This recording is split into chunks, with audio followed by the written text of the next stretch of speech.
malam, Shalom. Bertemu kembali dalam program Renungan Online KWJ GKJ Pajang Makam Haji. Para pendengar dan pemirsa yang diberkati Tuhan, kita akan bersama-sama mendengarkan firman Tuhan yang saya ambil dari 1 Samuel 22 ayat yang pertama dan ayat yang kedua. Demikian firman Tuhan. Daud di gua Adulam. Lalu Daud pergi dari sana dan melarikan diri ke gua Adulam. Ketika saudara-saudaranya dan seluruh keluarganya mendengar hal itu, pergilah mereka ke sana mendapatkan dia. Berhimpunlah juga kepadanya setiap orang yang dalam kesukaran, setiap orang yang dikejar-kejar tukang piutang, setiap orang yang sakit hati, maka ia menjadi pemimpin mereka. Bersama-sama dengan dia ada kira-kira 400 orang. Para pemirsa pendengar yang diberkati Tuhan, sebelum mendengarkan uraian firman Tuhan, mari kita berdoa. Tuhan Allah Bapa kami yang Maha Kasih, Tuhan Yesus Kristus, kami bersyukur untuk kebaikan-Mu. Malam hari ini Tuhan, kami akan mendengarkan sebagian dari kebenaran firman-Mu. Tolong kami, buka hati, pikiran kami, telinga kami, sehingga kami boleh mengerti apa yang Engkau firmankan. Hamba-Mu yang akan menyampaikan firman ini pun Tuhan, Tuhan berkati lidah bibir kami, sembunyikan di balik salib-Mu Tuhan, sehingga apa yang kami ucapkan seturut dengan kehendak-Mu. Terima kasih Tuhan Yesus. Amin. Renungan pada malam hari ini berjudul Menjadi Pengayom Masyarakat. Pengayom masyarakat merupakan istilah yang sering disematkan bagi para pegawai yang bersentuhan langsung dengan masyarakat, seperti menjaga keamanan, menjaga kelancaran dan kenyamanan fasilitas umum, melindungi masyarakat, dan sebagainya. Masih banyak lagi contohnya. Tetapi jika diperluas, sebenarnya pengayom masyarakat bisa disematkan kepada siapa saja, bahkan juga kepada kita, selama kita menjalankan fungsi mengayomi, melindungi, dan menjaga sesama. Dalam Alkitab, salah satu yang disebut sosok pengayom adalah Raja Daud, Raja Israel yang cukup terkenal pada masanya.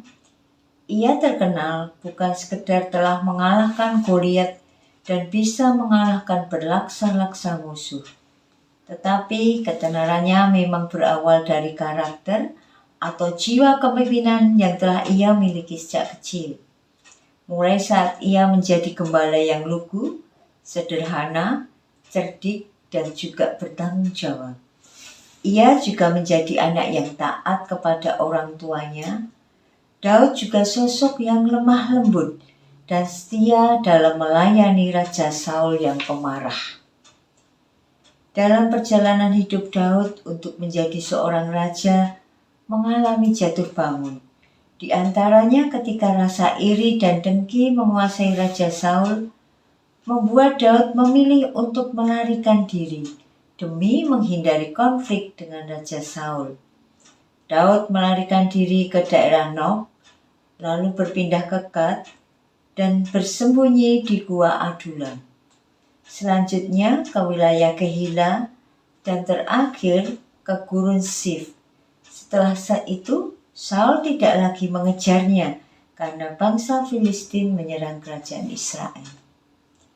Hidup sebagai seorang pelarian tidaklah mudah dan tidak enak tentunya.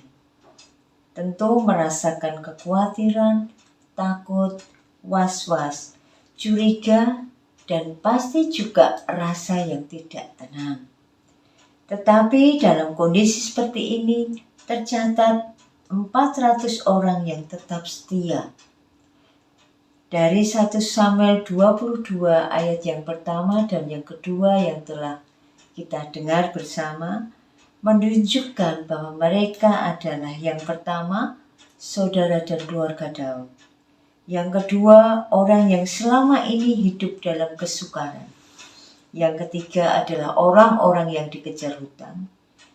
Dan yang keempat adalah orang yang sakit hati. Di sini dapat diartikan bahwa orang-orang yang mengikut Raja Daud adalah orang-orang yang bermasalah dan berbeban berat. Mengetahui hal semacam ini, Daud sebagai sosok pemimpin sejati tidak tinggal diam. Walaupun dirinya sadar bahwa dirinya sendiri juga sedang dalam masalah, tetapi Daud berusaha setegar mungkin untuk mengayomi keluarganya beserta orang lain yang mengikutinya. Hal ini semakin tampak ketika kita membaca dari 1 Samuel 22 ayatnya yang ke-23. Demikian firman Tuhan. Tinggallah padaku, jangan takut, sebab siapa yang ingin mencabut nyawamu, ia juga ingin mencabut nyawaku. Di dekatku engkau aman. Nah, hal ini Daud berusaha melindungi Abiatar bin Ahimelek bin Ahitub. Ibarat payung yang menjadi basah dan diterpa panas untuk melindungi orang dari hujan dan terik matahari. Begitu juga Daud. Walaupun dalam masalah besar, tetapi ia tidak berhenti berusaha untuk mengayomi dan memberikan yang terbaik bagi orang lain. Ini juga yang dilakukan Tuhan Yesus. Secara manusiawi, Tuhan Yesus menghadapi peristiwa kesengsaraan, penyaliban, kematian, dan kebangkitan. Tetapi ia rela melakukan itu demi untuk memberi teladan dan menyelamatkan banyak orang percaya. Kita sebagai murid-muridnya didorong untuk meneladani Tuhan Yesus dan juga Daud yang mau berkorban demi orang-orang yang telah memberikan kepercayaannya kepada kita. Amin. Mari kita berdoa. Tuhan, terima kasih untuk firman-Mu yang boleh kami dengar. Mampukan kami Tuhan untuk dapat mengayomi siapapun yang ada di sekitar kami yang membutuhkan kami. Sungguh Bapa, kami tak mampu melakukan ini semua tanpa pertolongan-Mu. Untuk itu Tuhan, mampukan kami untuk melakukan yang terbaik seturut dengan kehendak-Mu. Terima kasih Tuhan Yesus untuk firman-Mu. Kami mohon pengampunan-Mu bila di dalam kami menyampaikan kebenaran firman-Mu ada terselip dosa dan kesalahan yang kami lakukan. Kami serahkan Bapa seluruh kehidupan kami di dalam tangan kuasa-Mu.